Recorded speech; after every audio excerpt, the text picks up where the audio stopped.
again, welcome to Mhelbeth's Table. Today, I will show you how to make a pork tocino.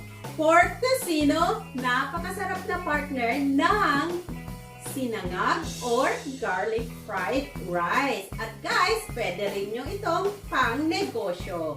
Alright, pork tocino ingredients is coming up. Alright, for our ingredients, we will use 2 teaspoons of annatto seed powder, 2 teaspoons of sweet paprika, half a cup of honey, 4 tablespoons of soy sauce, 4 tablespoons of rice vinegar, seasoned rice vinegar, and 5 cloves of minced garlic, 1 cup of pineapple, and 2 pounds of pork or meat.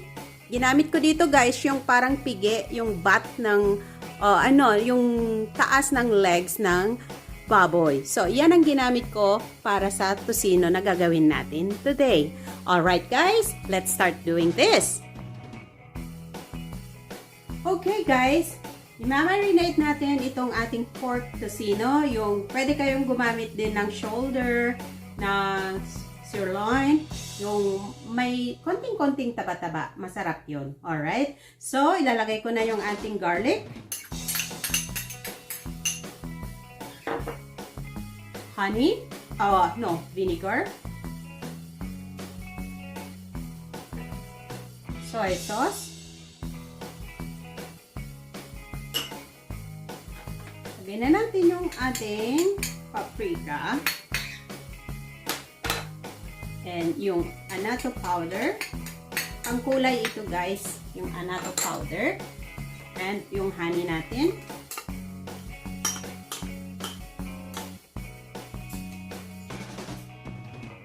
And then, we can put a dash of salt as well. Konti lang. About mga teaspoon. And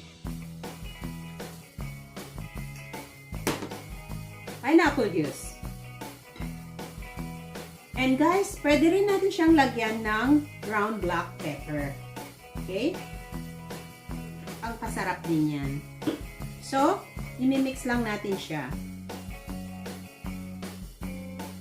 I think I'll use my hand. It's better. Okay? And then guys, itatabi natin ito sa fridge for at least 3 araw para masarap. Pero, papakita ko sa inyo mamaya, magluluto ako ng konti after about 3 hours. Alright?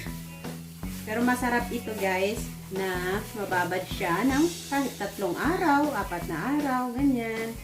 Pwede rin kayong gumamit ng ibang meat na gusto nyo, like yung chicken. You can use chicken as well guys for this tocino. Napakasarap din ito para sa chicken. So, ang ginagawa ko dito guys, inilalagay ko siya sa ziplock para sa ganun, nakalagay sa ref at pantay-pantay yung pagkakababad ng ating meat. But this time, for the sake of showing you, pag niluto ko na, then ibabad ko lang siya ng about 3 hours muna. Okay? So, ganito lang siya guys. Kailangan yung pambabad natin is yung meat natin. Yan. Okay. So, ibabad natin siya for about 3 hours and then we will cook later. Alright guys? Alright. See you later.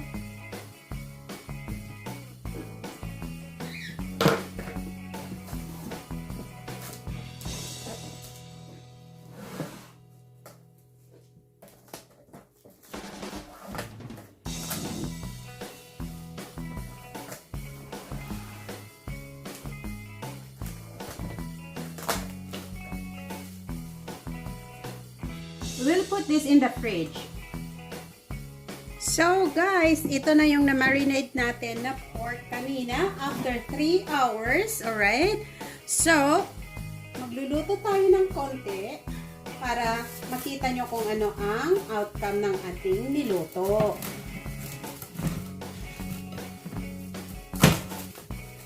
Okay.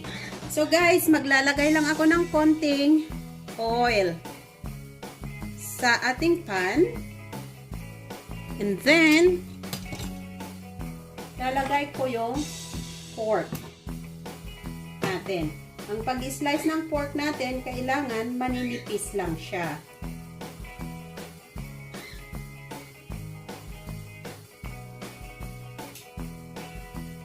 Yan. Maninipis lang siya, guys.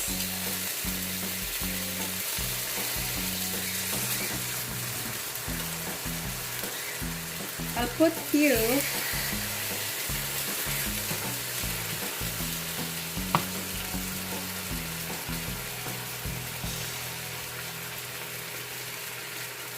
kasi dalawa naman kaming kakain ni Direk. So, magluluto lang ako ng konti.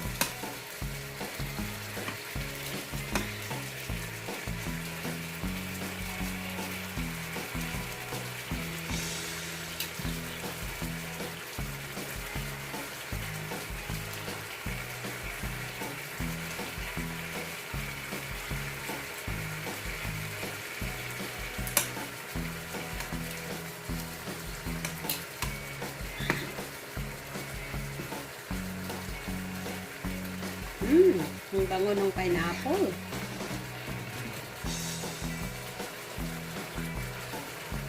Lalagay pa ako ng isa pa. There you go. Alright. So, lalagay ko ito sa ziplock at itatabi sa fridge. But before that, tatakpan natin.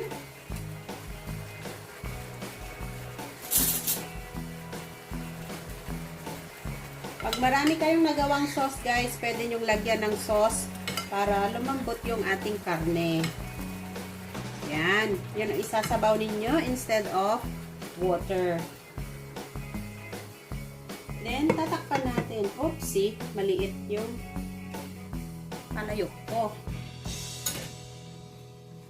But anyway, tatabi ko muna to.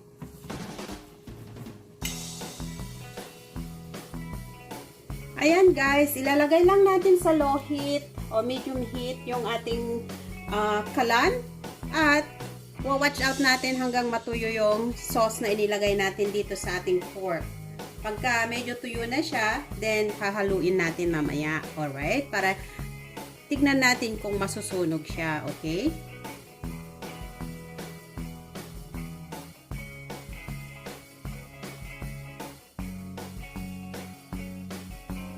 Ayan guys, kumukulo na siya. I-check natin. Baka naman tuyo na yung ating sauce. Okay. Right. So, ibabaliktad lang natin siya guys. Ang ating masarap na tocino. There you go.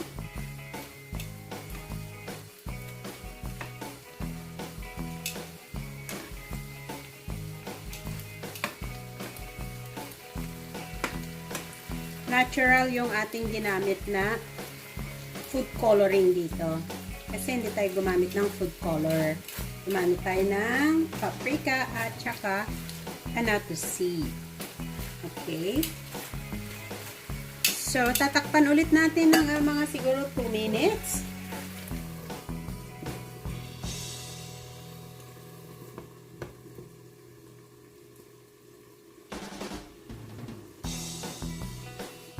So guys, ito, luto na siya. Yan. Kailangan guys, i-watch out ninyo yung inyong niluluto kasi pagka wala na siyang sauce ay may tendency siya na masusunog dahil may honey. Okay? But this is perfect. Malambot na yung karne at tama na yung pagkakaluto niya. Alright, bago natin ilagay sa plating, may idadagdag tayong side dish dito. Alright? So guys, for our side dish, like sausawan natin, okay? Meron ako dito about 4 tablespoons of chopped mango. And also 1 piece of Roma tomato. I removed the seeds. Okay? Si Direct, ayaw niya yung may seeds. So, meron din ako rito spring onion for the white part of the spring onion. And also, just a tiny half teaspoon of salt. So, we'll just mix this together. Pwede rin kayo guys maglagay dito ng ground black pepper para may lasa rin siya. Okay? So, that's simple as it is. Yan. Sarap niyan guys. So, ilalagay na natin sa plating yung ating ginawang tocino. At, surprise, meron akong fried rice. Dito ko ilalagay. There you go. Fried rice. Perfect partner ng ating tocino. Yan. Okay. Wow, sarap nito. Mukbang. Yan, guys.